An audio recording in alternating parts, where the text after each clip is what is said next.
today, Jason. Bro, I'm doing good, man. I'm so happy that there's some friendly fire fans around here. So I'm pumped. Week 1, finally. Let's go. Let's do it. Yes, yes. Finally, real football, not preseason. Yep. And yes, this segment is talking with the enemy, but we're not really enemies. It's all in fun on there. But this weekend we will be. We want the Jags to go 0-1 at this show, including him. No, I'm just kidding. But that's fun. Awesome. Well, we got some stuff to talk about. Obviously, we'll learn some about the Jaguars. But first, let's learn about Jason here, our guest. How'd you become a Jags fan? All right, so I'm actually, it's pretty rare, right? So we're one of the few teams that actually doesn't have a long lineage and generation of Jags fans, right? We started the team in like 1995. So literally, like, you have to be like, 28, 29 when the team was started. So we don't have like where most of our parents were like Cowboys fans or Patriots fans, right? And so Steelers fans. So we're really like first generation fans, people my age. So I was pretty young when the team came in, and I fell in love with the team. I fell in love with like everything it represented, and I have just been a hardcore Jags fan my entire life. And I love like just consuming all sports talk, whether it's like local radio, YouTube, podcast, whatever it is. And I noticed there was a huge void in like Jaguar fans actually having a voice. So I looked around and I was like, hey, let's start a YouTube channel, and here we are. So we're having a lot of fun doing it.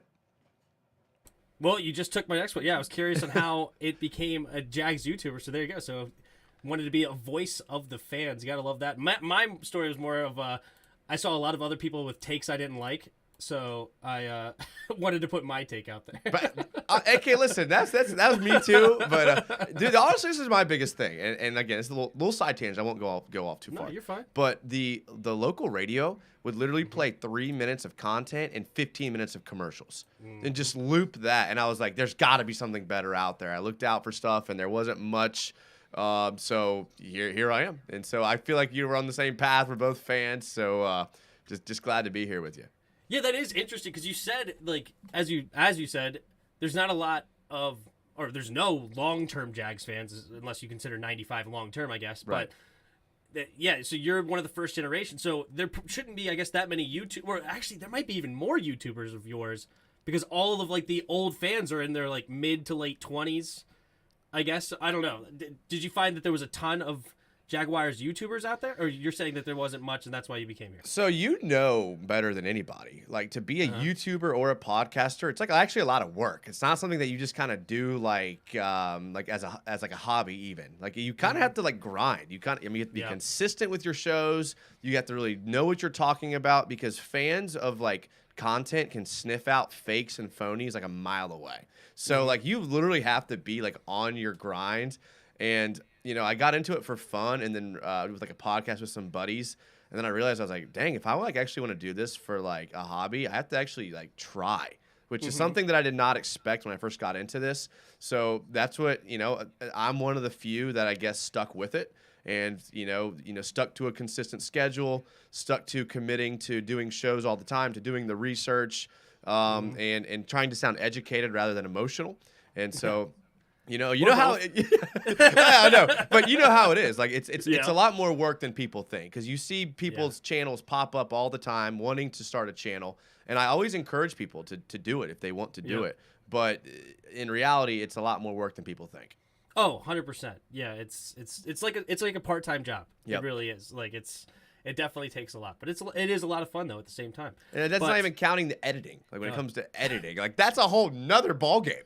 And that's just like I had to learn how to edit. I'm on YouTube. It's crazy. It's crazy. Yep, all the softwares everywhere. It's horrible. But all right, before we get into some more of the off-season things, I just had a question because Washington fans want this guy's head on a stick. Sure. But he was your head coach for a bit. Yeah. And you guys had some interest. I think you went 13-3 with him one year with Gordon back in the day. I never go with this. How did you guys like Jack Del Rio when he was in Jacksonville? Okay, so I got to preface it with this, all right? People that watch my channel know that I am like I'm a former football coach. I'm the last one to jump on coaches. I'm the last one. Like I was the last one to get off the Urban Meyer train, and I know Urban Meyer was a disaster. But I was the last one. I was like, okay, well, I was the last one. Jack Del Rio, I never jumped off that train. I loved Jack Del Rio when he was here. Now, don't get me wrong. I was in the minority, right? I was in the minority. Okay. But at the same time, I was the last one. I'm a defensive guy. I liked Del Rio. I don't know if you ever saw him wearing like they used to be able to wear the suits on the sideline for like one game a year. He wore like a legit suit, like a business suit for the Jags game. And it was like, I loved him. I thought he was hard-nosed, defensive-minded. When he went to Vegas as a defense coordinator, I rooted for him. And, you know, I like the coaching staff in Washington. I really, really do. I like Ron Rivera. I love Jack Del Rio. And you could convince me on Scott Turner. Like, I don't know much about him, but I liked Norv Turner, right? Mm-hmm. So, you know, but Jack Del Rio is a guy I was always a fan of. I was in the minority. I was kind of disappointed when we fired him. We actually went on a long lineage of coaches that were terrible. Let me just list some off for you, just for remembrance, if you don't mind. We had Mike Mularkey, Doug Marrone, Gus Bradley. I mean, these names are pathetic, and we let these guys stick around for a long time. And we really just we had Tom Coughlin was a GM, and he didn't really So I mean, it was just like, you know, Jack Del Rio was one of the better coaches that we've had in the last 20 years, to put it frankly for you. Yeah, we unfortunately ran away our one really good coach with Mike Shanahan. Yeah, we decided to pick the quarterback over him, but we've definitely had some doozies of, you know, Jim Zorn is arguably the worst ever. I mean, Urban Meyer's hard to beat. Urban Meyer he didn't even last a full season. He didn't last a full season. Yeah, because off the field stuff too. But honestly, Jim Zorn shouldn't have lasted a full season at that point. It was like, apparently Chris Cooley talked about it afterwards. Our tight, I'm sure you remember him, I guess. Of course, or maybe you don't. absolutely. Chris Cooley, yeah. He talked about he was on the radio, local radio for a while, and he talked about like how all the players were like, "Why is this guy our head coach? Like he has no business being a head coach of an NFL football team. Like it was ridiculous." So that's how bad we had it. But I understand. So cool. But you mentioned that you were a coach. I actually forgot to ask. So like I know you do film breakdowns and stuff. So you do have a background in football? Yeah, I played football. I coached football. I actually work now in athletic administration because I realized that athletic administration is how you can work in sports but not have to log 17 hours a day. So it's actually a good little happy medium. Yeah, I mean, I love the sport of football. I'm a nerd for the X's and O's and film breakdowns, and that's probably how my channel got a little bit of traction, was because people like that stuff. And so you know, I just like to break it down, and I mean that's why I'm always the last one to get on coaches, though. And I mean, I know Washington fans are quick to jump off of Jack Del Rio. Is it? I mean, there's a couple of things of Jack Del Rio that's really ticking us off. And the number one thing is he's decided that he's going to play his corners 7, 8, 9 yards off the ball on 3rd and 2. Okay. Yeah. And then their first step is backwards. Mm-hmm. It's just an easy pitch and catch. Right. It's the easiest thing to play, and we have no ability to play zone. And I don't know if that's exactly because of personnel, or it seems like no matter who we put out there, they play it the same way. So I'm assuming it's coached, where they just decide to guard a spot on the football field instead of the entire zone. Of like, if a player comes into your zone, you have to go actually move towards him, not just sit in a single spot. But anyway, I could go on and on. Well, I mean, I know you guys have Willie Jackson and Kendall Fuller now, but have you? I mean, have they always been there? Like, have you always? Well, we had him last year. William Jackson was signed last offseason, and then Kendall Fuller came the year before. Well, we actually drafted him. Then he went. We traded him away for Alex Smith, and he was on the Chiefs. And then we brought him back, I think, in 2020. So it's not a lack of talent. Yeah, like it's frustrating. So there's just some things that we see that it's a struggle. And then of course, I don't know if you could blame him or blame the coaching staff. We just decided to not pick up linebackers, but we have a linebacker head coach and a linebacker defensive coordinator. Apparently, we don't need talent at the linebacker spot. But anyway, all right. Enough about Jack Del Rio. I'm sure we'll get back on Jack Del Rio. I got thoughts for days on Jack Del Rio and y'all's defense. I like y'all's defense. I like where y'all are going with it. I really do. Right. I mean, y'all have been injured, though. I mean, I don't know. That's kind of where I was going with it. I don't know if it's necessarily fair, because when you look at a team that's been injured the way that y'all have been, I mean, they went into the season with a plan. It just, injuries didn't work out. You know what I mean? Yeah. Definitely several injuries over the last few years. It's been crazy. Like just Chase Young not playing. Like I know that sucks for y'all. Yeah. For us, I mean, literally everyone here was like, "Oh man, I hope it's not serious," but glad he's missing game 1. Yeah. Yeah. Come back week 2. You're Yes. fine. Well, now he won't come back until week 5. But yes, yeah, I understand that for sure. All right. Well, let's hop into some Jaguars offseason. So you hired Doug Pederson. Okay. Of course, we already mentioned that you're embarrassed by Urban Meyer, understandably. Right. But do you like the Doug Pederson hire? Spoiler, I do. But how do you feel about it? Yeah, I mean, like again, I mentioned the lineage of coaches that we've had in the past. We haven't had a good coach really since Del Rio. And you look at a guy like Doug Marrone, who kind of backdoored his way into one of the greatest defenses, like statistically in NFL history, to making the 2017 run. But besides that, we haven't had a legit coach, and I think that's more of the players that have been brought in. I'd blame the GMs more than the coaches, if I'm being honest with you guys. But it's now you have a guy like Doug Pederson who has a proven track record. Looking back in our past, we haven't had a single coach with a proven track record. I mean, you look back at a guy like Mike Mularkey was the most, the guy with the most track record, and he got fired after one season when Shad Khan took over as the owner of the team. And so we've been hiring these young guys and these guys that were like, well known, but finally we have a guy that's won a Super Bowl. We have a guy who's proven that he can call his own offense, doesn't need an offensive coordinator to call his offense, and just has a track record of really just knowing what he needs to win. We were looking at the players that he's kept on his 53-man rosters over his 4 or 5 years at Philadelphia, and they were all wildly different. For 1 year, 7 wide receivers. 1 year, 4 tight ends. 1 year, 7 safeties. So it's just like he goes to what he has, and that's just refreshing because he knows how to adapt his coaching style to the players that he has. And on top of that, he's brought in a great staff. I mean, a lot of things that have flown under the radar is the guys that he's brought in on this offensive coaching staff. Mike McCoy, former Chargers coach. Jim Bob Cooter, former head coach. Press Taylor, brother of Zach Taylor in Cincinnati. So, I mean, like the guys that he has on his offensive coaching staff are pretty good, and I think you combine all of that with a team who's really young and kind of emerging. I think that he was the perfect hire. Awesome. Were you, let's go back to the draft for just a short time. Were you surprised that Trayvon Walker was the pick at number 1? Absolutely. Is that who you wanted? Not who I wanted, no. Oh, okay. No. Who did you want? So, and go on with the Trayvon Walker. So I thought that Aiden Hutchinson was the home run pick there. Okay. But as we watched Trayvon Walker in the preseason, I can kind of see where they're going. Now, I'm not going to get too nerdy on you, but Trayvon Walker played basically exclusively hand in the dirt, kind of inside big DN, D tackle at Georgia. And then he came to Jacksonville, and they said, we're going to play him at just edge 9 technique outside rusher, which is weird because it's like, okay, this guy never did that before, but I get it. You want to see like how he can translate. So he's done really well there. So that's been good. I mean, after seeing what he has done in the preseason, I'm very happy with the pick. And I think now actually that was the right pick, and I think they got it right. But who I wanted and what I want to hear your opinion on was I convinced a large portion of the Jaguars fan base to draft Jameson Williams number 1. Okay? Williams number 1. And here's why I want to add. Okay, and I'll tell you why I wanted him. Because I'm Team Trevor. This team's going as Trevor Lawrence goes. I thought, well, I want to take the first pick with Trevor, the second-round pick for Trevor, just help Trevor out because he's the franchise, he's the guy. I mean, he's a generational talent in my opinion. So don't take an edge rusher and take a receiver who I think Jameson Williams is the best receiver coming out of this year's draft. Obviously, the injury helped make him fall in the draft boards. But you guys traded out of your pick.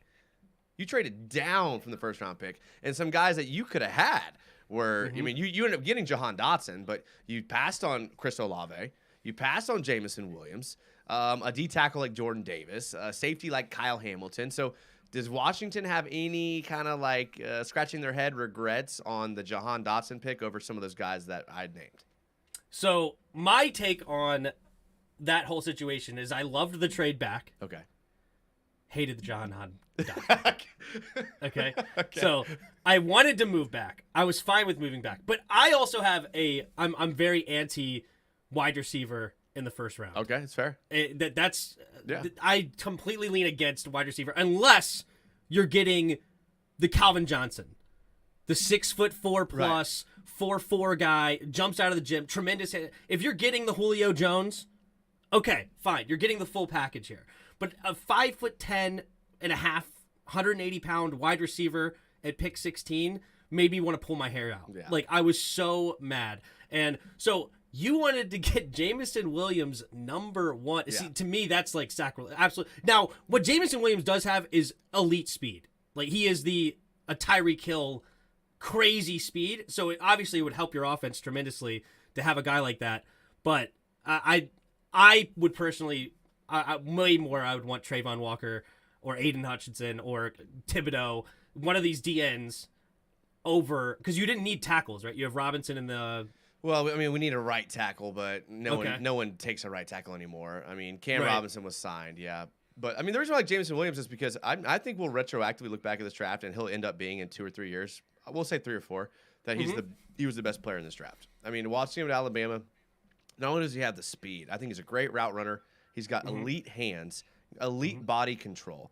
He does it all. I mean, he's going to be the best receiver in this draft, and I think that I was willing to wait. I have a different guy. Who do you think is the best receiver in the draft? He didn't even go in the first round.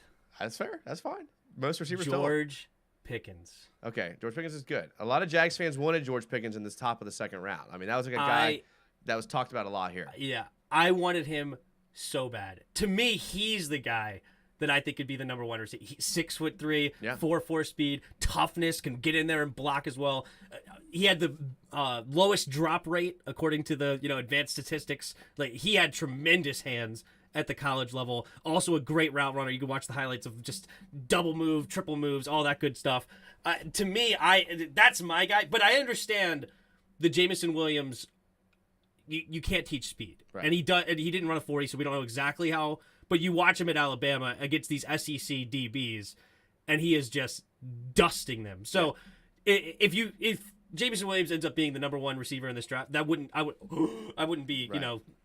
12 eyes kind of thing. But I'm a huge George Pickens guy, and that's why I wanted so bad. And we could have had him in the second, and he went to the Steelers. I know. Who don't miss on receivers. So it's like before you even see a game, you just know you were right on the pick, right? And so I have that in the back of my mind, and I have all the Redskins fans, of course, Commanders fans, saying, don't give him a chance, do this, do that. Of course we're going to, but I'm still going to give my opinion. And I didn't like the pick, so it is what it is. All right, this leads me to my next question for you, and this actually is the number 1 question I wanted to ask you. Okay. Okay. Are you ready? So I just heard it here now. How often do you accidentally say Redskins rather than Commanders? In my real life, I call them Skins. I don't call them Commanders. Because every time I call them the Commanders, I have to mentally be like, oh, whoa, not Redskins, Commanders. Yeah. So if I do it's not a curse word on this. It's not a slur on this show at all. I just wonder how often does it happen, inadvertently? Oh, yeah, all the time. Especially, on the show, I'm usually pretty decent about it, but we also just did talk about it on Skins in the Game, the show I do with my dad, we started calling them Skins and stuff, and again, but because a lot of fans or I just heard on the radio of a local guy say basically this feels like a expansion team with the command. To me, this doesn't feel any different than because I still call them the Skins, but uniforms have changed in the past, so a uniform change doesn't bother me. We're still burgundy and gold. We still have FedEx Field, which is a crap hole, but it's still the same stadium that we've had. So I don't feel much differently about it. But yeah, I obviously didn't want the name changed.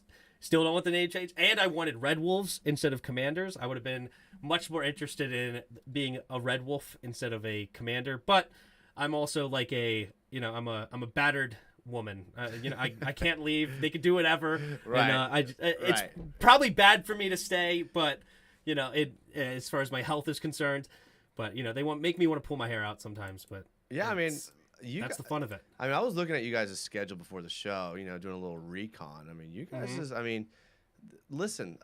I'm a Taylor Heineke fan, and I don't know how y'all feel about him.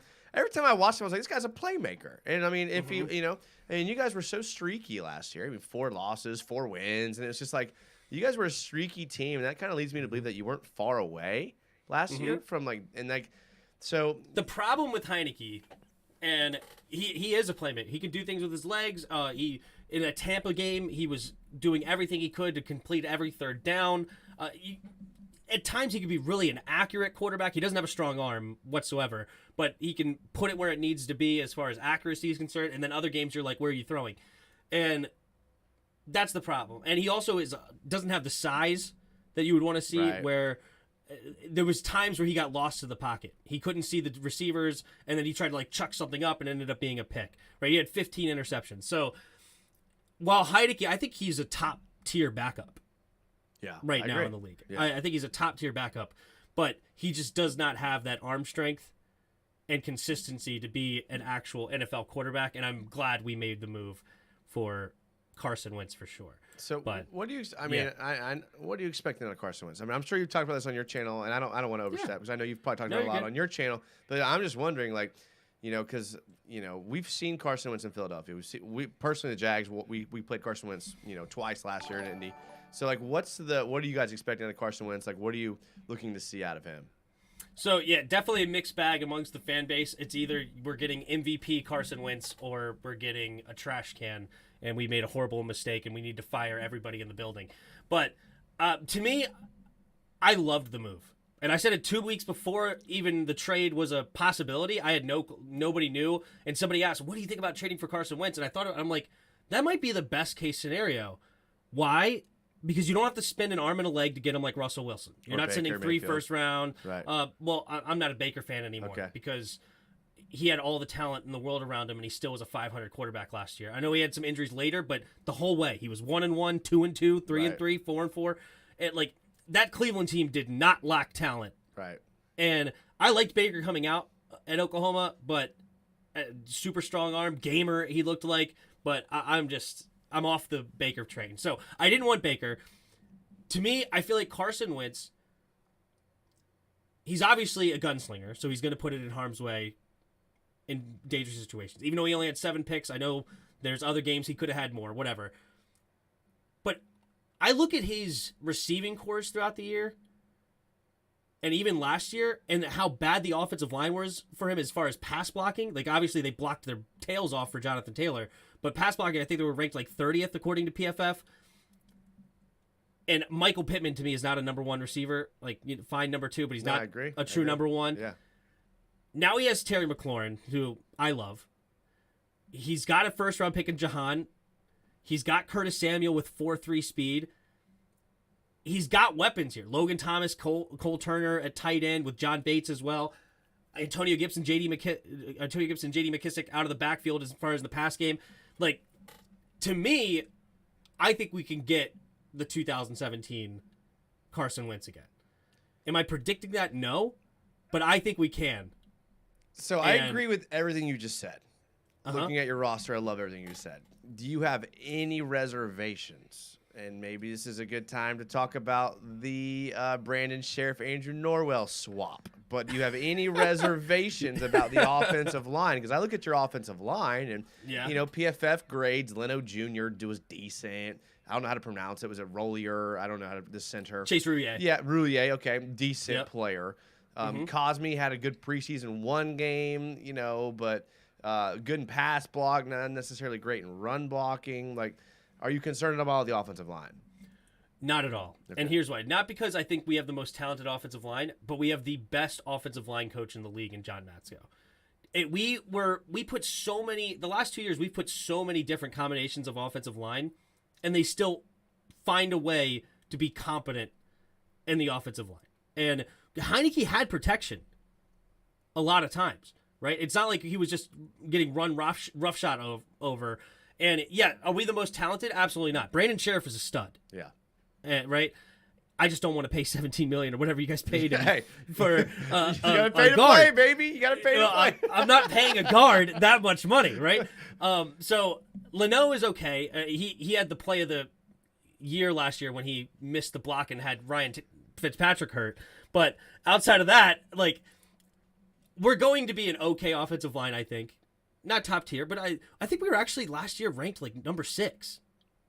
Without like elite, well, I guess Brandon Scherff is elite talent, right. So of course. Yeah. But outside of that, I mean, we had 1 guard that's elite. The rest of them are not elite, and we had tons of guys in and out. Sam Cosme was hurt. I don't think Leno ever missed time, but the Wes Schweitzer had to come in and play. Chase Roullier got hurt most of the season. We had Keith Ishmael in the game. He was awful. But I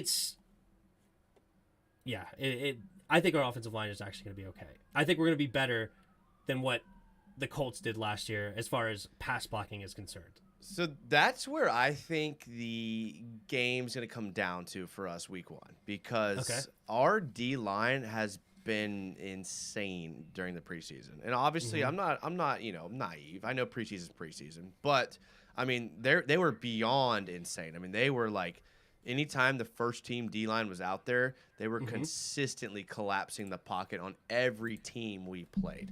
And, with Josh Allen, we had guys, we had some pretty good depth last year, but we lacked so much talent in so many different areas and poor coaching that really it all became watered down, and all of our like end of the year stats and power rankings and league rankings end of the year with as far as like points allowed and yards allowed, things like that. So it kind of got watered down, but we have a lot of talent on the defensive line, and we bolstered the linebacking core to where now our front seven is, and I know every fan base is going to claim this, but I think our front seven, you're going to see a massive jump in production.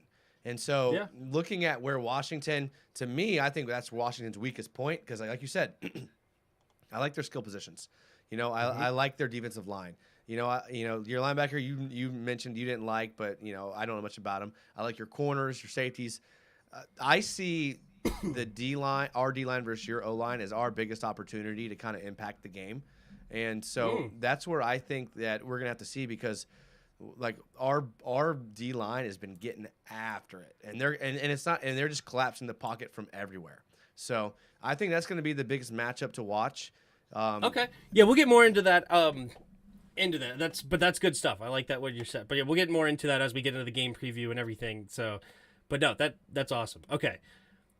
So you already mentioned, I guess I did have this written up, but we talked about Scherff a little bit. Yeah. Obviously, I think you said you had to pay to play. So I'm assuming you loved the sign. Oh, I love it. He's our best player on our team. He's the absolute best player on our team. Like, and I'm not kidding. Like, so if he can stay healthy. Isn't that sad though? It's a guard. Listen, in the modern NFL, if we were talking 1999, get your left tackle, your blind side, but that your left tackle and your right tackle are just as important nowadays. I mean, your guard, especially with the amount of if we looked at how many inside zone run, every team runs inside zone like every other play.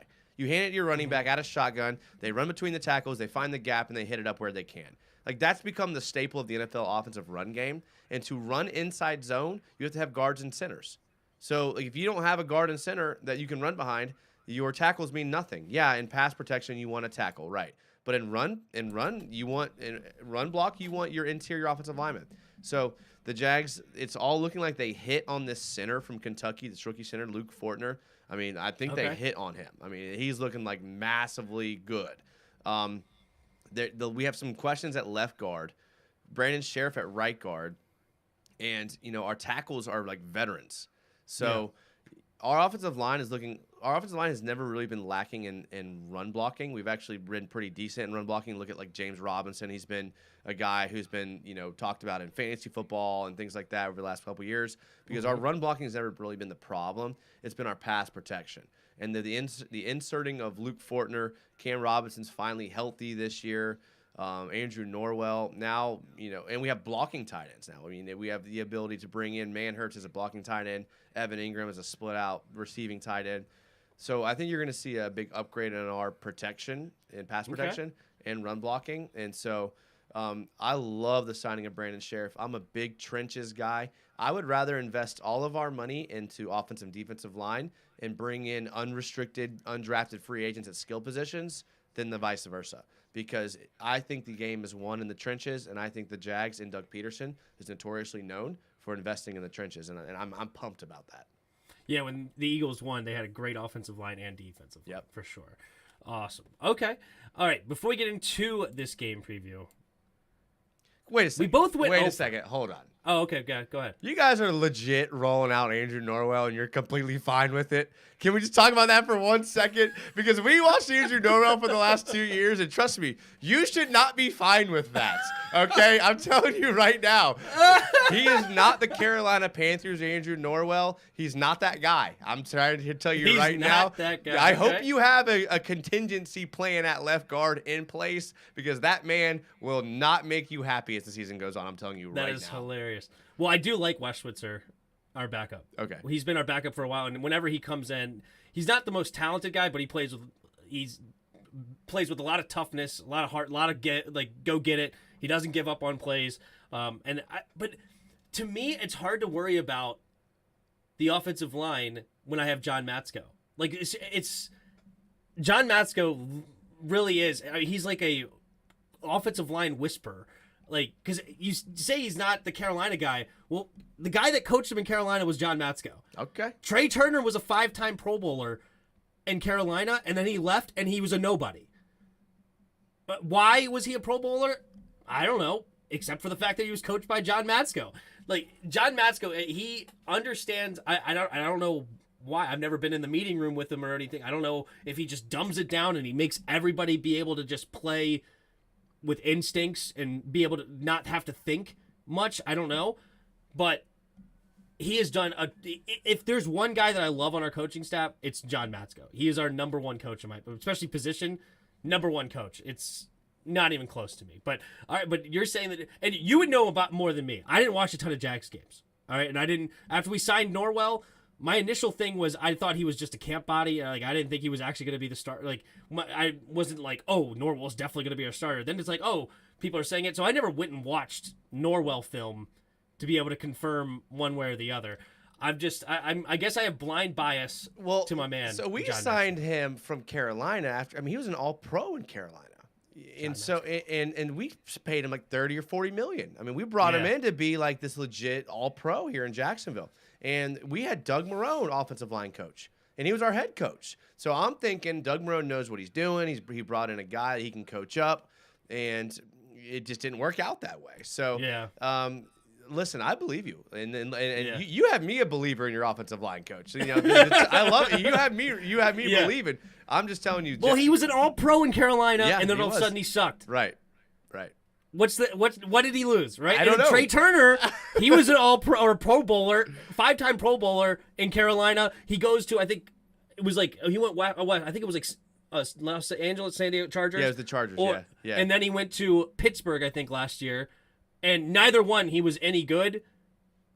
So I'm just assuming we're bringing these guys back. And he's going to figure it out. Common denominator. I'm with you. Exactly. I'm with you. Little Dr. Doolittle with the animals. Like, he's going to do the whispering out there, and they're just going to figure it out. So listen, I like you guys. I'll go back to the Steve Spurrier days. Okay, listen, we have a lot of Gator fans here in Jacksonville. All right, so when Steve Spurrier took that job, no one was rooting for him more than me. I was trying to think of the quarterback you guys had. Was it Danny Werfel? Was Werfel there at some point? Wait, what years? Golly, that would have been like late 90s, early 2000s. But I can't remember. You had some. It wasn't Grossman for a little bit, was it? Did you have Grossman for a little bit? Well, Grossman was mid 2000s. Okay, so Grossman. That's what I was thinking of. Okay. Oh, okay. Grossman that's what I was thinking of. Yeah, Sexy Rexy. Okay, but mid to late 2000s. Right. 2008, 2009, 2010. So all the Gator fans down here in Jacksonville, we were like rooting for Rex Grossman. So when he went to Sexy Rexy. Yeah, absolutely. When he went, he didn't really real RG3. He made a playoff run with the Bears. Well, he's an actual third. I don't know if you remember that. He's Rex Grossman the third. I didn't know that. No. Yeah, so like Robert Griffin the third. Yeah. Shane Matthews. 2 RG3s. Shane Matthews, another guy that was with you guys. Shane Matthews. Thank you. Okay. Yeah, I was only 6 then, and I'm in the late 90s. I don't remember. I remember like Mark Brunell. I remember Patrick Ramsey. Mark Brunell. Yeah. The first quarterback I remember playing, like going and seeing playing, I think his name was Tony Banks. Yeah, an African-American quarterback. Did he have like... Yeah. Yeah. I don't remember if he was really good or not. I just remember liking him. I don't know. I was like a 7-year-old. I'm like, yeah, go Tony Banks. Let's go. So anyway, like I thought he was interesting. So maybe, I don't know. But anyway, cool. That's awesome. We both went 0 in the preseason. Yeah. Our fan bases think it's time to burn. At least ours does. I don't know about you guys. But our fan base it's time to burn the stadium down and start anew with a whole new team, whole new regime.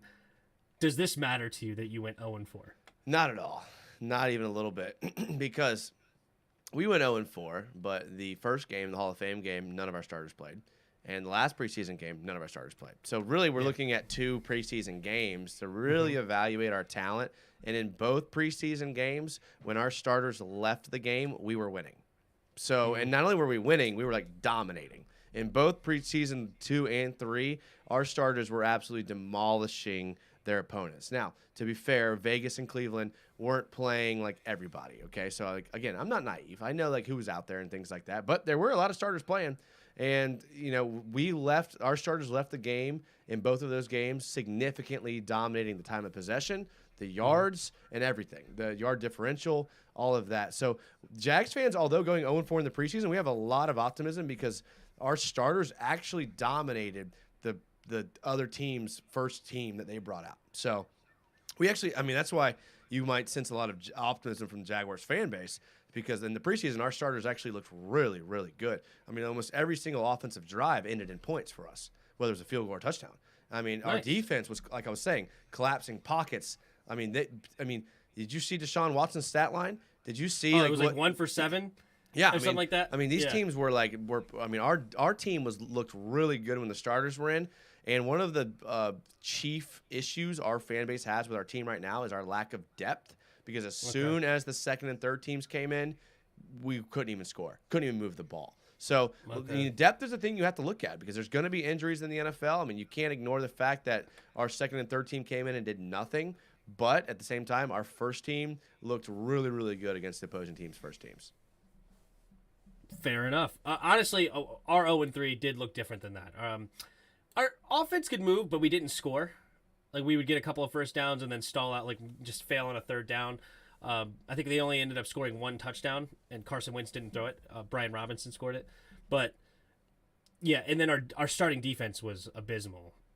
But the one that they played the most, it was against Patrick Mahomes.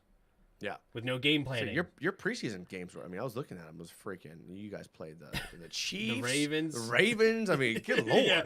Like, that's the way to do it. Yeah. And then we played Carolina the first one. Yeah. So, yeah. And it's, I don't know. I'm not taking much stake. I don't care about the preseason because we'll have to get into the regular season because there's several times that teams go 0-4 and they do well, and there's other times they go 4-0 and they stink, right? Like, you have no idea what the preseason is going to actually bring you as far as the regular season. But good. All right, we're on the same page. It does not matter. Yeah, it doesn't. Let's hop into this scouting the enemy. All right, Okay. So we're going to just go through a little bit position by position. Of course, you got your quarterback. You got your young quarterback here coming in to we year tanked for him. 2. We went through a lot to tank for that man, okay? Yes. Tank for Trevor. That's right. Good deal. And you did tank for Mr. Trevor. You got that number 1 pick. Fighting with the Jets, right? We cheered the harder. Jets were trying. We cheered harder for the Jets that year than we did for the Jags. Like, we were watching, we were hanging on to every single play. I think when Greg Williams threw that Raiders-Jets game with the all-out blitz on 4th and whatever to end the game, we were pissed because we were like, the one thing you couldn't do was let the Jets, lose that game because they lost it on purpose. They fired Greg Williams that same week, and then they went on to win the next 2 games and gave us the pick. So we were happy about it. Yeah, we'll see. I did like Zach Wilson coming out, though. But okay, sweet. So you got your quarterback. Does he make a year 2 jump, in your opinion? Is this guy, is he ready to take off? I mean, if you ask Somebody else asked that. No, is he going to be a Pro Bowler this season? I mean, I think obviously if you ask a Jags fan, obviously we're going to say yes. I think this, the Ringer came out with their top Stephen Ruiz from the Ringer, who I actually think is a good writer. Like, I listen to the Ringer NFL podcast. I actually like Stephen Ruiz a lot. So I don't normally read stuff like this when it comes out. I don't like when stuff comes out that's like the Ringer or PFF, and I like PFF, but ESPN, NFL Network, like top quarterbacks, I don't typically care. But when Stephen Ruiz came out with his list, I was like, okay, and he has Trevor Lawrence right now as the current 14th best quarterback in the league, and that was a lot higher than a lot of Jags fans thought he was going to be ranked. And Right. so, I mean, I think that he makes the jump. Obviously, having Urban Meyer was a huge setback because they got nothing done as far as development-wise. You added Christian Kirk. You added Evan Ingram. You added Zay Jones. You added Brandon Scherff, who I think is huge. Travis Etienne's coming back. I mean, there's 12 new starters this year than from last year, whether from like season-long injury or draft picks or free agents. Yeah. 12 new players. I mean, that's more than 50% a turnover for your team. So Right. I'm expecting a big jump. Now, obviously, I'm tapering my optimism because anytime you have a new coach and a new scheme, there's going to be some growing pains. But I think you see a huge jump this year in Trevor Lawrence. And, I think by year 3 or 4, I mean, this team's cooking. So, I'm looking for some big improvements this year. Does Etienne seem as though he is coming back fully healthy, or you think he's going to get tapered in, and should we look for James Robinson more early on, or is he going to come in full-fledged? So early, you're definitely going to be looking for Travis Etienne. I mean, the way he looked in preseason and in camp, he's 110%. And I mean, they're using him in ways, I mean, as a receiver, as a running back. I mean, there's a reason why he was going in fantasy drafts in the 2nd and 3rd round. I mean, he was just absolute stud this preseason. He's your guy to look for. James Robinson actually is going to have a little bit of a slower comeback. They're going to bring him in back slowly. I mean, he had a late season. I think he had Achilles tear. I mean, those injuries are tough to come back from. And so James Robinson, Doug Pederson said he's 100% week 1, but I think they're gonna go running back by committee, and I think they're gonna see Etienne get like the bulk of the share of load. But it's a good problem to have when you have 2 good running backs. You don't want to see him ever injured, but Travis Etienne is going to be the guy who leads the backfield in rushing yards and receiving yards. So in early, that was the early interesting and one all to season. me. Early and all season. Etienne. Well, yeah. I'm not expecting him to slow down. It was more like, will he come out of the gates, or will it take a little bit? So okay, cool. I mean, think about it. James Robinson, for all he is and all the reputation that he has as a good back, was an undrafted free agent. Travis Etienne was drafted in the 1st round. Like, think about who are you going to use? Your 1st round pick running back, so Etienne's got all the talent, all the skill, not to mention there's a rapport there with Lawrence and Etienne from playing in college together. So there's a lot that goes into that. So Etienne's the guy, 100%. Got it. So you threw out a bunch of money to Christian Kirk. Yes. You had Marvin Jones, who he actually had a decent, at least fantasy season last year. And then you got Zay Jones came from Buffalo, right? Mm-hmm. All right. And then I don't know any of the he might have been with receivers. He might have been with, I can't remember. He was with Raiders. Vegas. He was with the Raiders. Yeah, I think he was with Vegas. Sorry. He went from Buffalo to the Raiders. You're right. Yeah. As soon as you said he was, Raiders jumped in my head. Right. So there you go. A lot of people would be hating on this wide receiver group. I feel like if you look at wide receiver rankings, do you feel the same, or do you think that this is going to surprise a lot of people? This group. No, I mean, did you like the Christian Kirk payday? Love it. Okay, so I love Christian Kirk payday. At the same time, I think it might be one of our weakest positions. Okay. Now, and I know that's weird, and I won't spend too much time because I don't want to take up all the time on this. But listen, I was just talking about how I wanted Jameson Williams 1st overall. Okay, I still think this team lacks that take the top off #1 wide receiver. But when you're a team like Jacksonville, who's coming off the season that you did, you're gonna have to do what you did to pay for Christian Kirk. You're not going to get a guy like that. You see Allen Robinson go to the Rams, Amari Cooper go to the Browns. Like, you're not getting those guys. You're not. They don't want to come here. So you're going to have to get a guy on the skill level of Christian Kirk, who I think will actually be better in this offense because he's a pro-style receiver. He runs good routes. He creates separation. That's not what Arizona runs. Arizona runs backyard football. Kyler Murray runs around, creates time. That's not what Christian Kirk ever was, ever, in a Texas A&M or ever. He's a prototypical wide receiver. He runs good routes. He gets open. He creates separation. He needs a quarterback who can throw the ball on good timing and accuracy. And that's what Trevor Lawrence is. And so I think he's actually going to flourish here in Jacksonville. Zay Jones was the guy I was the harshest on that signing. Even though it was only like a $10 million deal with like the second-year team option, I never even noticed Zay Jones in the NFL. I did, but not as like a playmaker. What we've seen in the preseason has been the complete opposite. He's been tearing it up in the preseason. He's been tearing up in camp. And a lot of people are big on Zay Jones now. And I've done a 180 on Zay Jones, so I got to say I have. And I'm expecting big things out of him. Marvin Jones. I loved Marvin Jones coming from Detroit. I thought he was great in that system. he's never really translated here. He's been like that possession guy underneath, but he's turned in from a guy who was a number 1 tweener, number 2 in Detroit to a guy who's like a 3 or 4 now here. And that's just because he's gotten older, and he doesn't have the same speed, but he's reliable with his hands and things like that. Guys that we counted on last year, like Laviska Shenault, Laquan Treadwell, we cut. So, I mean, those are guys. Did you cut him or trade? So we traded Laviska, but I mean, it was for like a late pick. So, I mean, whatever. Oh, okay.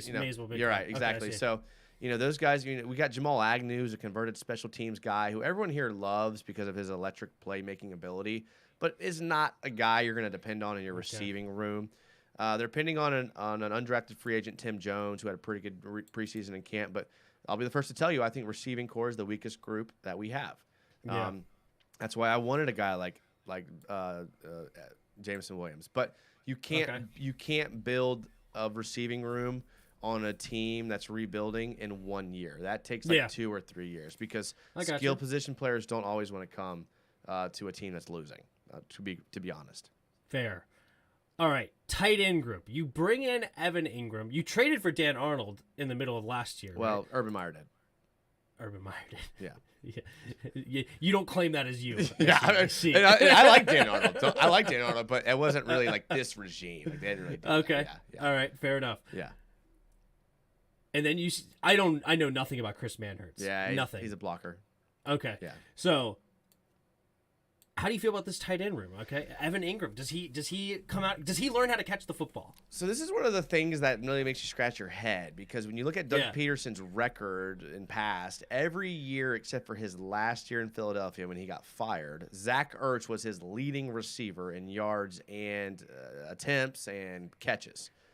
And now we're with a team that doesn't have a tight end. So he brings in Evan Ingram. And we're like, okay, he's looked decent in the preseason. He had a touchdown in the preseason. He only played in 2 games. Did he have any drops? He didn't have any drops in preseason games. I think in camp he had a couple drops. So, like, the people that were at camp talked about he had a couple drops. But, yeah, I mean, that's the thing. Super athletic, generational athleticism at that position. But like you said, if you can't catch, it doesn't matter. And he can't block. So it's basically they're keeping 4 tight ends now. And I like Dan Arnold. I like Evan Ingram. Manhertz is a blocker, and Luke Farrell. Luke Farrell is basically a pseudo H-back tight end. He's been playing that like kind of fullback role. I got you. But listen, in the preseason, we saw multiple formations of 3 tight end sets, and for a team that wouldn't really claim this being like a tight end heavy room, to brawl out there with 3 tight ends goes to show you that Pederson has a plan for that tight end room, and we'll see. It's not where you want it to be successful, but it's better than it's been in the past, if that makes any sense. Gotcha. All right, we beat the offensive line to death because we brought up Brandon Scherff, I think. So we're going to move on from there. Right. And we're going to go on to this defense. Okay. All right. You mentioned a lot about this defensive line. So you have the 3-4 defense here, I see, because Trayvon Walker's definitely a defensive end, but they like to list these guys at linebackers, whatever. Right. Makes no sense, yeah. It really doesn't, yeah. And then you have Josh Allen. He was a first-round pick as well quite a few years ago, right? Top 10 pick. Yeah, top 10 pick. Yeah. And then I don't know much about your interior. So what is this defensive line? You touched on it earlier that you think this is the strength against Washington that you're really looking towards. But why? Okay, so basically they brought in a bunch of people on the interior that can stop the run. Okay, they brought in guys, Devon Hamilton. They brought in Fatu Kasi, who I didn't know much about, but he was with the Jets, pretty good. They brought in a bunch of guys on the early downs that can stuff the run. But what we've seen in the preseason and in camp is that they actually want to play that nickel formation way more. So they want to run like 1 D tackle, 3 D ends, and then they have these they drafted Chad Muma, and I know this is linebackers is moving on, but it makes sense because they're not going to run a lot of D linemen. They're going to be in these speed packages more often than not. So early down, you doubled up on linebacker. We can move to linebacker too, because Devin Lloyd first, and then Chad Muma in the third, right? Right. So Devin Lloyd is a guy that a lot of draft experts and people think was one of the highest value picks in the entire draft. I mean, he was All Pro or first team All American, great linebacker at Utah. And then they came back with Chad Muma, who has looked real impressive in preseason and camp. So they're Wyoming, they have, and then they signed Foye Alukin from the Falcons, who led the NFL in tackles last year. And, like legit. I mean, they paid him a lot of money, but he's a smart guy. Went to Yale, Ivy League guy. So their front seven, like I said, is stacked. So the front seven, I think, is actually the strength of the team. But it better be, because you drafted three of your 4 top players from the front seven. So in this year's draft, and not to mention you brought in. Yeah, we know all about that. Yeah, we know all about that. Well, I mean, I like that strategy. That's why I kind of like the. Well, it hasn't worked out for us apparently because injuries. we've had 4 injuries. first rounds. You've had injuries. You had even injuries. before the injuries, Chase Young had 1 sack in 6 weeks, 7 weeks.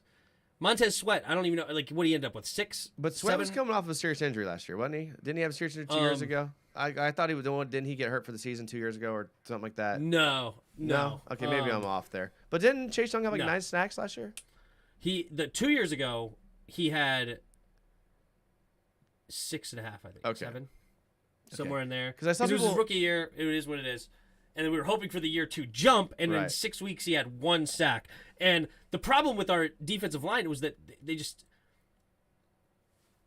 would just run up field, like both of them, Sweat and Chase Young. And just let the quarterback spit out whichever side he decided to go. Right. And there was no spin move back in or anything to keep them in the pocket. And it was so frustrating to watch over and over and over again. And then they asked Chase Young after one of the games, and he was basically like, "I'm just doing my job." And it's like, no, you're not doing your job. If the quarterback is getting out of the pocket on your side you're consistently, you're clearly not doing your job. You don't just run up 10 yards upfield and say you're doing your job. So it was really fun. So we fired our defensive line coach, Sam Mills, this offseason, like 3 weeks ago.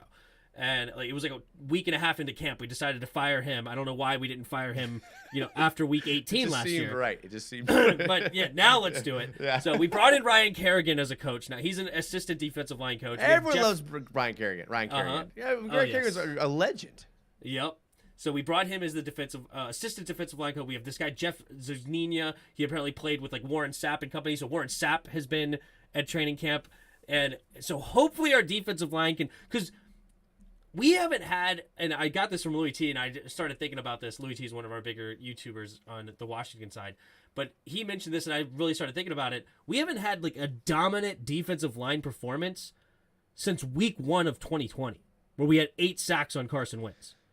Outside of that, we have, like, it's been horrible, even though you have 4 first-round picks. That's what I'm saying. On that D-line. Like, what about Jonathan Allen? Like, I'm a huge Jonathan Allen guy. What's up with him? Allen's a stud. He had 9 sacks last year as an interior That's who I was thinking defensive. of. Sorry. Okay. Yeah, no worries. Yeah, Jonathan Allen is amazing. And then the year before that, he only had 2, but we basically equated him to, like, the assist man. Like, he was eating up double teams over and over and over again. Pressures, all that. Yeah. And then that allowed Chase Young to get 6 or 7 sacks. Montez Sweat, I think, had 9 or 2 years ago or something along those lines. Not elite numbers, but at the same time, like, they were getting the numbers. Now, last year, he was falling into the sacks. And anyways, I love Jonathan Allen. And then Daron Payne's a decent player, right?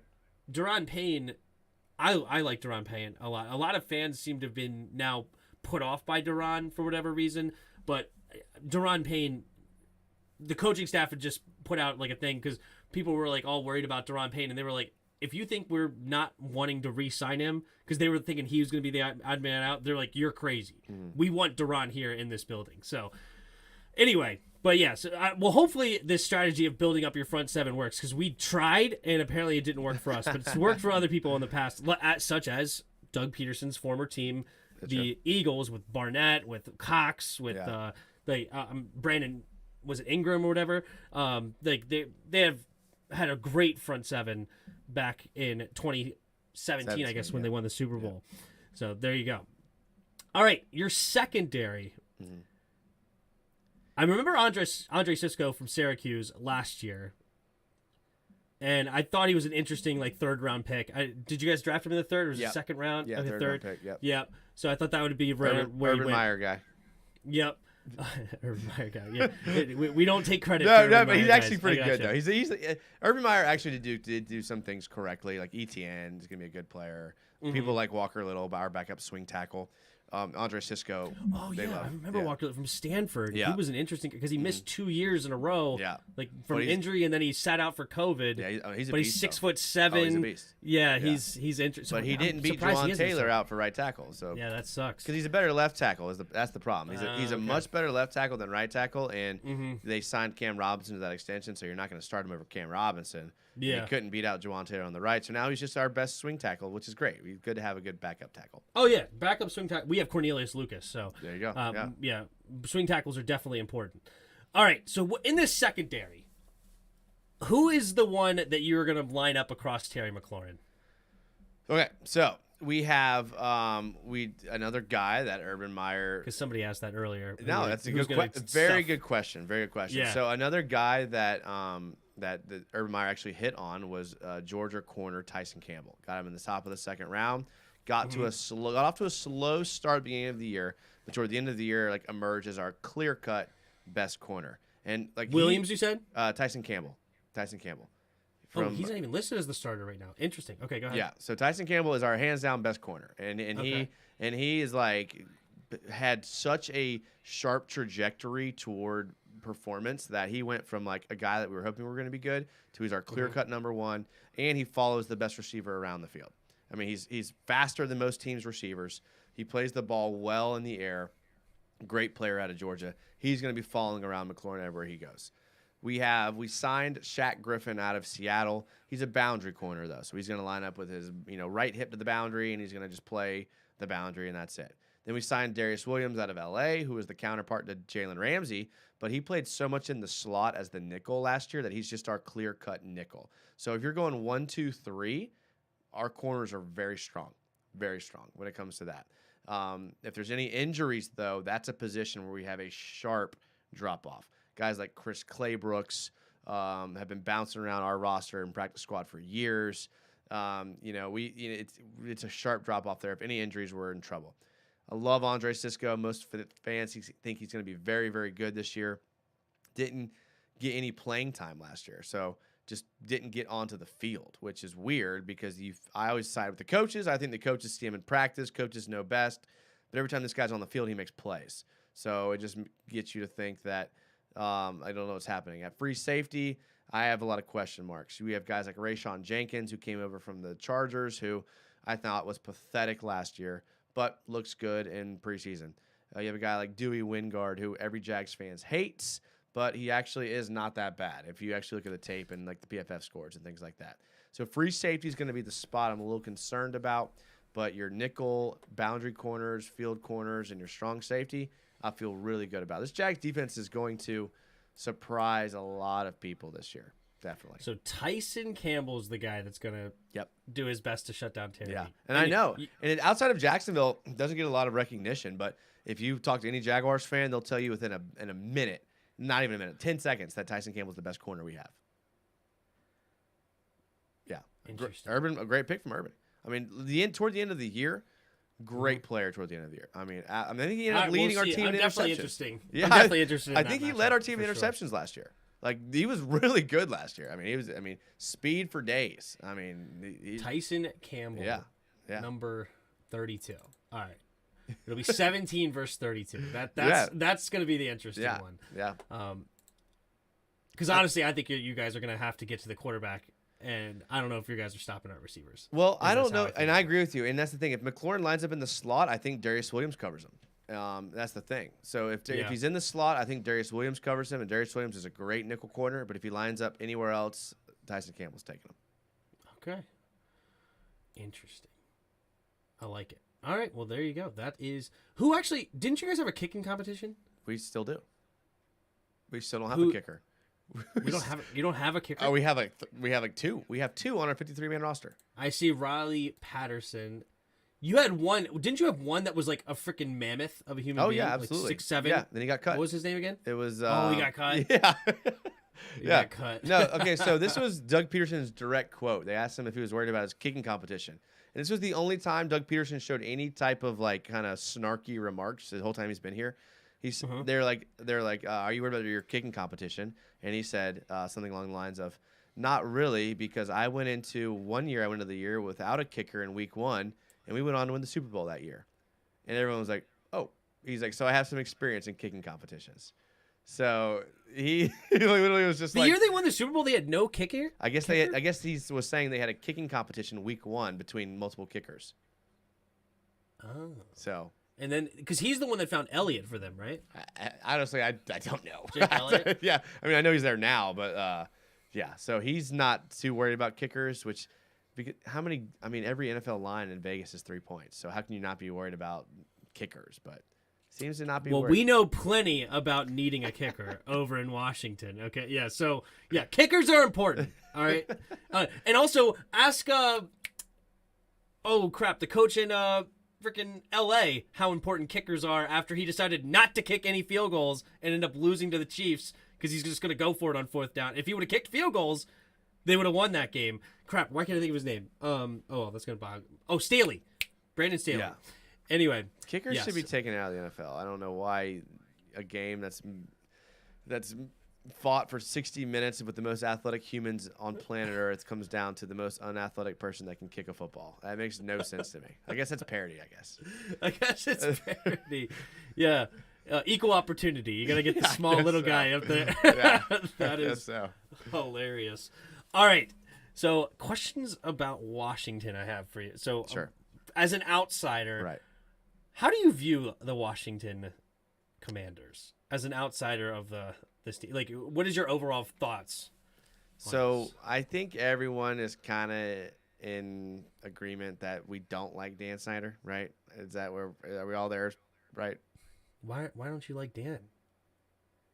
I'm totally kidding. I hate Dan. Dan is the worst. Okay, just making sure. The worst owner in sports. Okay, so that's like what comes disgusting. to mind first with Washington, to be honest. Okay. And I mean, you just look back at the run of coaches that Washington had in the 80s and 90s and 2000s, like legit coaches that just could not get it done under Dan Snyder. And legendary coaches. I mean, I don't have the list in front of me, but like Schottenheimer, Mike Shanahan. Yeah, I mean, just Jake Gruden, Gibbs. Right. The list goes on and on and on. Yeah. And so that kind of points toward the poor ownership. But listen, we're a team that has had poor ownership too. So I'm not going to sit here and judge. I do like the way Washington, you brought up earlier, I like how Washington has tried to build through the trenches. I really do like that. I like the fact that they went on a run of drafting Sweat and Young and Allen. I love that because the game is won and lost in the trenches. And your D-line, when you look back at the 2017 Jaguars team, they had a really good secondary, but that all happened because of who they had on the defensive line. Calais Campbell, Yannick Ngakoue, Dante Fowler, Malik Jackson. I mean, those guys created turnovers because of the collapsing of the pocket they could do. So I like what they've tried to do. I think they've been a little bit unlucky with injuries. But I think Washington actually is poised for a better year than people think. I think they're kind of in a similar boat as Jacksonville. I think they're going to surprise some people this year. I think your schedule's, it starts off easy to start. You get the Jags and the Lions week 1 and 2, and then you get into some harder games as the season goes on. But I like Washington, how they're looking forward. I think there's a lot of parity in the NFL when you're drafting consistently. That's why I hated you guys trading back, man. Like when I was watching, I wanted you guys to take one of those guys. I mean, with Olave and Williams, or what, and even like the safety from Notre Dame. What's his name? Whatever his name is. safety, Kyle Hamilton. Kyle Hamilton. Like I thought he would have been great in your defense. Like those were, you could have had any of those guys. The D tackle from Georgia. It was Jordan Davis. Jordan Davis. Yeah. I mean, those guys would have been. I mean, I know you didn't need a D tackle, but like those guys would have been. Oh, we took D tackle second round. Yeah. You know we don't need a D tackle. You know. Took a D tackle. You know that. We all knew that here in Washington. Even you know that down in Jacksonville. Martin Mayhew doesn't know we don't need a defensive tackle. Apparently, our GM doesn't know that. Listen, I don't frustrating. I don't hate trading back ever in drafts, but I just thought from 11 to 16 there was such a massive talent drop off, and I think you guys ended up with Dotson when you could have had a top tier guy, and so that was as I said, I liked the trade back. I hated the pick. I would have loved to trade back again. Yeah, The Packers apparently wanted. Or just take Pickens there, right? 100%. Or I would have traded back one more time, and I would have taken Pickens happily in the second or the 20, like picking the 20s. I would have. I actually wanted to go O-line in the first round. I wanted Penning. Yeah. The one that went to the settings. Trevor Penning. The Saints, rather. Yeah. Because I just talked up John Matsko so much, and I wanted to kick Sam Cosmi inside. Cosmi, our right tackle, I wanted to kick him into guard. I thought he could be a tremendous guard. We have Leno on the other side. Bring in whoever you want, Turner, Norwell, I don't care. Yeah. Bring in anybody on to the left side. Chase Rouillet, a lot of Skins fans think he's actually criminally underrated. I mean, he is. Yeah, he's more than competent. Wasn't he like the 4th graded center in PFF? Something like that. Yeah. Like he's really solid. Yeah. And I think he was like a 6th round pick for us as well, so we like that. But I wanted Trevor Penning because I thought if you get a guy like that with all those intangibles with John Matsko, we're talking Hall of Famer. Yeah. Like that, and a lot of Washington fans are like, well, we have such a great coach. Give him guys to develop because we know he can develop them. Give somebody else that maybe struggles a little bit. But to your point, it's like you can go because you were saying stay at 11 and go get that guy. Yeah. I felt like Trevor Penning could be that guy. Yeah. You know what I mean? Yeah, you're right. So you're right. That's what I wanted to do. I wanted to trade back because I wanted to add picks because we lost our 3rd round pick with the Carson Wentz trade. So I was glad we added a 3rd, glad we added a 4th in that move, and then we ended up turning that 4th into 2 5ths to get Sam Howell and Cole Turner. Anyway, we got back on this tangent because we can definitely both talk. So, no passion over here talking about our teams. There's zero of that. But anyway, okay, cool. So, yeah, you mentioned that you absolutely hate Dan Snyder. Yes, that's it. That's the only thing. Join the club for sure. He's a poor owner. Yeah. That's putting it mildly. Yeah, it is. Putting it mildly right there. It is bad. The worst owner in sports. It's that bad. It's crazy. Yeah, you're right there. It's insane. I feel for y'all. But, I mean, our ownership hasn't been much better. So if you have any solstice in that, we haven't been much better. So one playoff win in the last 25 years. In the century. Yeah. It's bad. All right. So what are the matchups you're most interested in looking at? What are the most important ones here? You kind of mentioned the O-line. Yeah. You think it's Campbell and McLaurin. But where are we going? And then, I'll ask this as a dual question too. What is the Jacksonville game plan in your mind to beat the Washington Commanders? How do you guys win this game?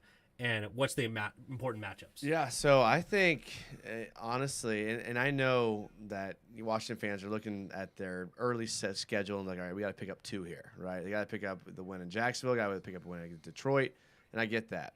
I think if the Jaguars are going to win, they're going to have to completely disrupt Carson Wentz. Now, I'm not big on Carson Wentz.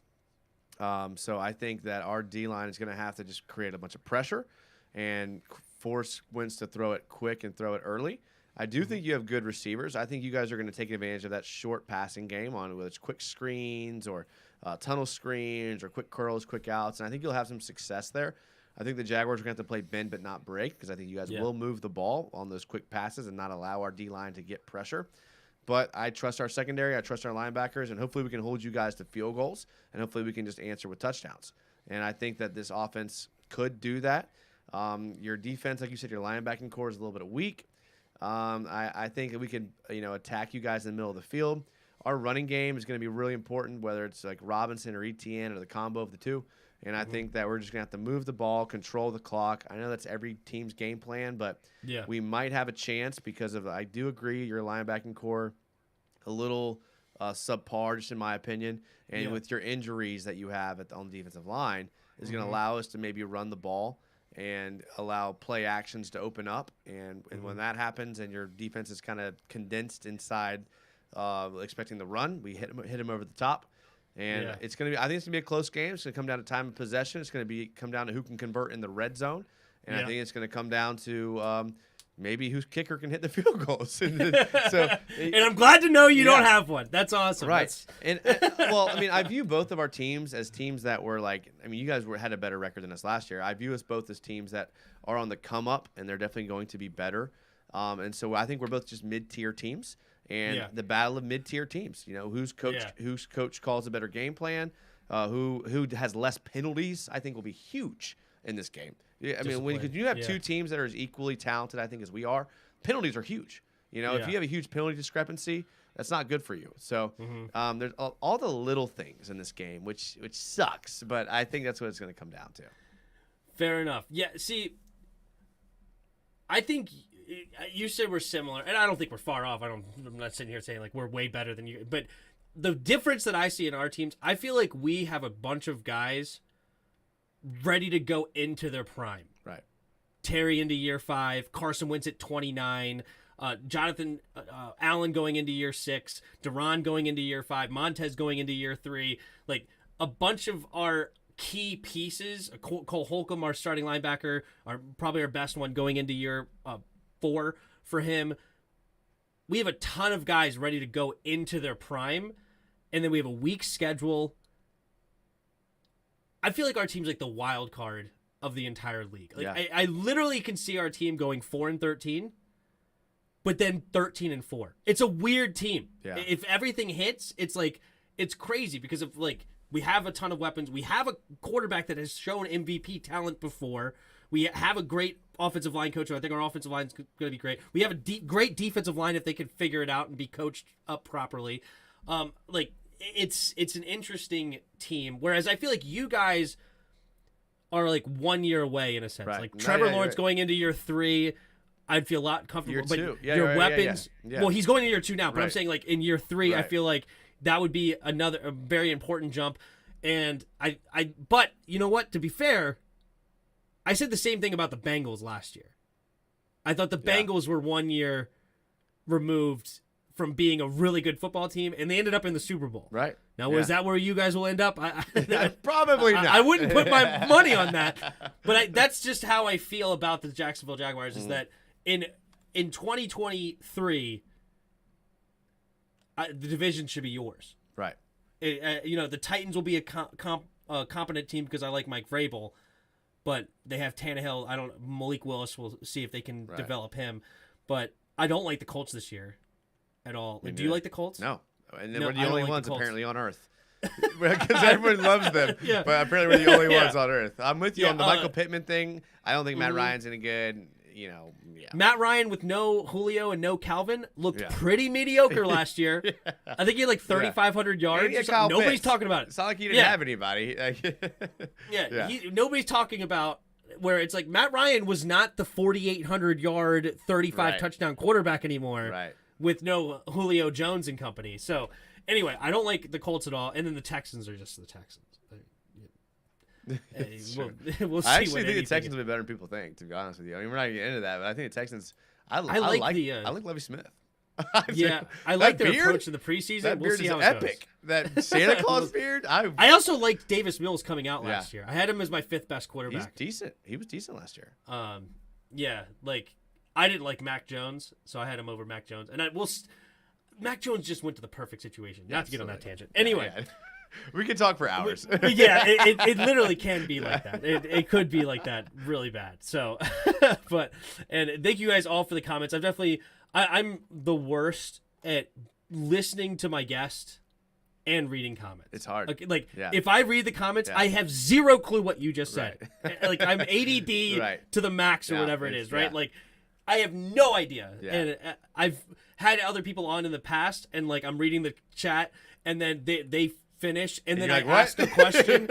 Well, I ask my next question, which they literally just asked or answered. Like, they just talked about it, and I just asked as if they didn't say it. And I'm like, I just can't. I'm sorry. I love everybody in the chat. I try to read as little or as quickly as I can. Yeah. But anyway, I'm not trying to ignore you guys. And then some of your questions are good, and it's just not where I'm at in the program here, right?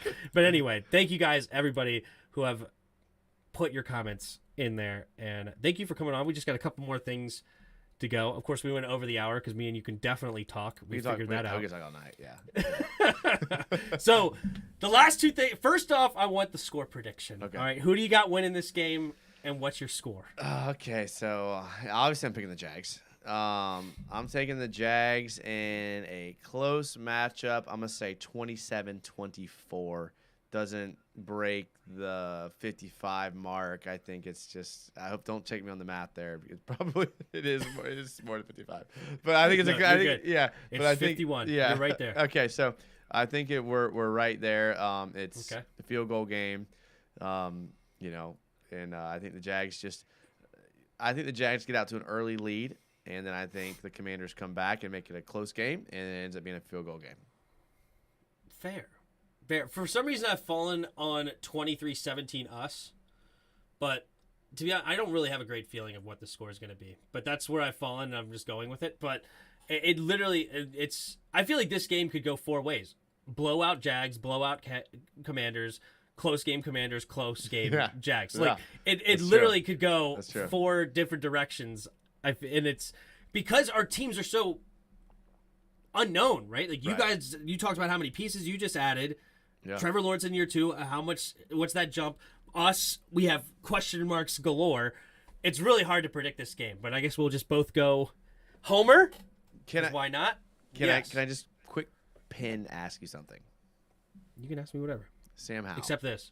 It's like, no, Sam Howell, what about him? He looked good in that final preseason game.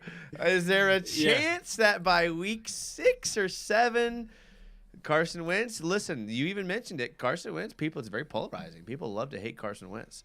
Is there a chance? Yeah, because he's ranked 28th on people, below Geno Smith and below freaking who else? It was I don't know. So many. Marcus Mariota is now way better than Carson on some planet, I guess. But anyway, yeah, the hate. It's between him and Ezekiel Elliott. For who gets the most, because if you draft Ezekiel Elliott in your fantasy football, everybody looks like you have 12 heads. Yeah, He only finished as the 5th running back last year, guys. Right. Anyway, to get on another tangent, but just anyway, yes, Sam Howell. He was my favorite quarterback coming out of the draft. He was my number 1 favorite quarterback. I liked Kenny Pickett. Yeah, I liked Kenny Pickett. I thought he was the most NFL ready, and it made sense to me that he was the first one off the board. And Sam Howell is. I loved the pick in 5th round. I thought that was a steal and great value with potential there. And he actually had the highest of that, what's that, Wonderlic score coming out, even over Bailey Zapp, who was a pretty smart quarterback coming out. So he's definitely a kid that's going to pick up the offense at a high rate. Let's just calm down, guys. He's not even the backup. Okay, he is the third string quarterback right now, developmental guy, and that's where he stays. Carson Wentz is going to get this whole year. Okay. If you say to prove himself. If you say so. That's where I'm at. He's getting this whole year because his contract is nothing after this. So he'll get 1 year to prove himself, and we can let him go scot-free. Of course, we lost a couple picks, which sucks, but no more money. There's zero guaranteed money after this season. So he's going to get this year. Sam Howell's going to wait in the wings. And don't get me wrong. If we are 4-7 or something like that late in the season, 4-8, and we don't have really any chance, and then Carson Wentz goes down, don't throw Heineke out there. I don't want to see Heineke at 4-8. Yeah. Throw Sam Howell and see what we got in Sam Howell. Yeah. But if we are sitting at, let's say, 7-5, and we see a Carson Wentz injury, I want Taylor Heineke. Right, that's fair. I want Taylor Heineke to. Of course, I'm not talking about if I see a season-ending injury, the season's over. But I'm saying Carson Wentz, rolls an ankle or something, misses 2-3 weeks. I want Heineke to sail the ship for a couple of weeks until Carson Wentz comes back. I don't want to see Sam Howell in that situation. So there's the 2 different scenarios. If we suck, go ahead. Because I like Sam Howell. Sam Howell has. I mean, he's got a cannon for an arm. I like that North Carolina. He's a guy with a little bit of undersized, right? They compared him to Baker Mayfield, that's fair, but with more mobility, right? Because he ran a lot in North Carolina. Okay. Yeah, I don't know if Baker really has a bunch of mobility. I never viewed. Do you view Baker as a mobile I thought he was, but quarterback? maybe I haven't really watched much of him as far as Yeah, what's I would on. have to go back and look at or at least because he didn't have a ton of rushing stats Yeah, that's true. in Oklahoma, right? Like he was Yeah. mostly a slinging it. Yeah. Like he won the Heisman. He with extends a ton the of play passing. with his legs, I guess, which is confusing because he doesn't really get a lot of rushing yards, but he extends Okay. plays. So I don't know. Yeah. Yeah, because like Sam Howell ran. Howell ran like 800 yards or something last you're year, right. You're right. Like so you see it in this preseason game against the Ravens, like you mentioned. I mean, he's making dudes miss in the backfield and running for 3rd and 12 first downs, right? Like he looks like a better running Heineke. Right. In some way, right? Where Heineke magic, where he just somehow escapes the pocket with the little body frame that he has, but Hal does it in a different way. Yeah. So, I like Hal. I love the 5th round pick, and I think there's developmental there. I think he's a smart quarterback. He's got a strong arm. He's got things to work on. He's not a polished product at all, in my opinion, but there's potential there. And if he's the future, fine, but I don't want him to be. I want Carson Wentz to hit. That's fair. A 6'5", cannon of an arm. The one thing that you go watch like Kurt Warner's breakdown of him, his footwork is still bad at 29 years old, which is concerning. Yeah. For Wentz. And he can't be the Jaguars in the final week of the season to make the playoffs. Yeah, somebody asked that. In your opinion, you watched the game. Yeah, he was horrible. They didn't run the ball. They didn't. They didn't run the ball to Jonathan Taylor, the best player on the team. You decided to throw it 50 times with Carson Wentz. Did Wentz lose the game last year, in your opinion? Yes. 100%. Okay, so he lost the game. The coaches did. They didn't run the ball to Jonathan Taylor. They had the best player on the field. We all thought going into the game we got to stop Jonathan Taylor. Turns out they just decided not to run that game, and they just would throw it 50 times. And Carson Wentz, like you said, Michael Pittman's a 2. Pierre Garçon, I don't know if he's on the team anymore. I mean, you probably know more about Pierre Garçon than me, dude. I don't know, So Pierre Garçon's not on that team. Yeah, exactly. So I don't know. Mo Alley you mean Cox. T.Y. Hilton? T.Y. Hilton, Mo Alley Cox. Yeah. So. Jack Doyle. Right, exactly. So not great. Yeah, no, not at all. But okay, because I looked at what I saw from that game, it seemed like.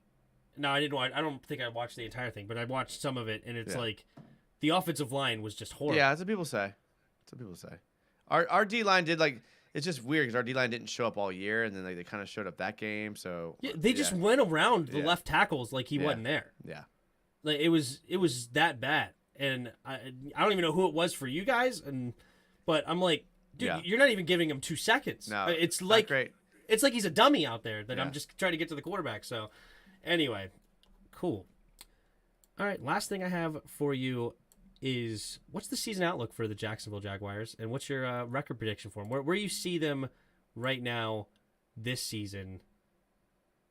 So the Vegas line is 6.5. Vegas is usually pretty close, so I think that numbers is pretty close to there. Like you said, we're a team that's kind of looking up. Our trajectory's up. Mm-hmm.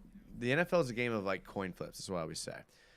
Does the call go your way? Does the field goal go in? Does the fumble bounce your way? So if more of the coin flips land in the Jags' favor, I could see them winning 8-9 games max. Okay. If they don't, I could see them going 5-6. So I think you're somewhere between there.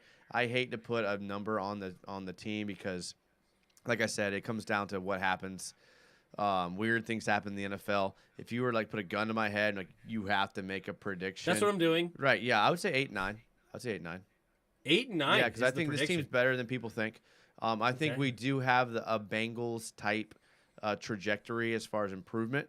Obviously not Super Bowl contention, but I think people are going to be surprised because, like I said, all the new additions, 12 different starters. Doug Pederson, new coach, not going to take him too long to adjust because he has a winning pedigree. So I think they sneak in 8 games. The division's not that tough. I don't think anyone in the AFC South is really particularly that good. You get to play them all twice, and you're looking at a favorable matchup at some of these times, and people are going to overlook us this year. And I'd say 8 wins, gun to my head. 8 wins. Yeah, I think I was in the 7 range for you guys, so not far off. Right. Because I do like your team. I really. Yeah, it's all about what does Trevor Lawrence look like. Yeah, That's you're right. that's really what it comes down to. That's why I wanted. If I wanted them to draft all offense this year. I was like, just draft them all, but they went in different directions. That's okay. Yeah, it'll be fun. It'll be interesting. All right, man. Well, thank you, Jason, for coming on. Dude, I had Appreciate a it. blast, bro. I had a blast. Thank you for inviting me on. Yeah. Any thing you want to shout out? His link again is the first link in the description if you want to go over there and say what's up to him and like all his videos and subscribe and all that good stuff. Nothing, man. Just shout out to you guys. Shout out to your channel. I appreciate it. This is probably one of the most fun and informative conversations I've had in a long time. So I appreciate it. Awesome. Well, thank you. Appreciate. And yeah, you did a great job too. I have no complaints except your Sam Howell had to break. No, I just had to make up something. I'm a Sam Howell fanboy. Honestly, I had no problem with that. I was like, I'm trying to think of something that you pissed me off with, and I don't even remember if you did. I'm a Sam Howell fanboy. Yes, but no, that's cool. Well, thank you for coming on. Thank you guys for hanging out. Hit the subscribe and hit the like button, and he's gonna post it on his channel. So thank you guys for watching over there on Jaguars United. If you want to come over here, I do play-by-play every Thursday night, Sunday night, and Monday night game as well. So not only do I do the Commanders game, of course, I do all those. So if you like radio style play-by-play and you want to come hang out and chat and all that good stuff, I'll be on live tomorrow for the season opener. So it should be fun. But anyway, all right. Well, if there's nothing else, we're going to get out of here. We'll have to do it again sometime, maybe just to shoot the junk sometime. Yeah, maybe who knows? Maybe off season, talk some draft or something. Sure. That could be fun. Yeah. And if you want me to come on your channel for whatever reason, actually, I might have to. I'm gonna have to do that now that you bring that. All right. Yeah. Whatever, man. I'm easy going. Cool. But awesome. Well, thank you guys, and again,